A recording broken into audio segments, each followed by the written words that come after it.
Mati adalah pintu, dan setiap manusia pasti akan melalui pintu itu.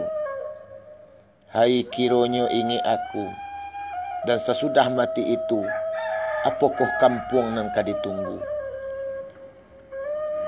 Sesudah itu cuba pikirkan, dua kampung Tuhan sediakan. Pertama sarugo dengan segala kenikmatan, teruntuk kepada orang beriman. Ialah mukmin dan diridai Tuhan. Kedua neraka dengan segala siksaan, untuk orang yang ingkar kepada Tuhan.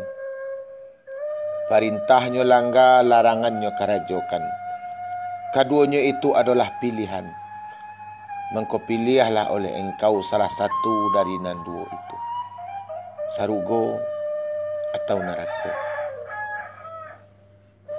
Pikir palito hati nanang seribu aka, dalam berpikir sabar menanti, dalam sabar bana menipu. Wahai saudara, elok pikirkan, hidup ke mati dilupakan jangan. Karena mati pakaian badan, elok sediakan amal dan iman. Sediakan payung sabalun hujan, sediakan suluh sabalun kalam. Ulama jo pangulu kajadi ikutan, suruh jo larangnya kakito turuikan. Tabang basi tumpu inggo mancakam,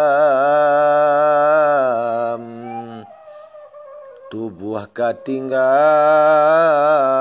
nyawa ka bajalan. Tubuh kok tinggal apa ko pasan, nyawa kapai apa ko pidoman. Limbago jalan ditampuh itu karajo ninyak mama, sarugo di iman taguah narako dilaku awak. Di dunia pidoman hidup, di akhirat parusai ama. Kamarasoi mati sagalonan hidup, kamano kito kamahinda.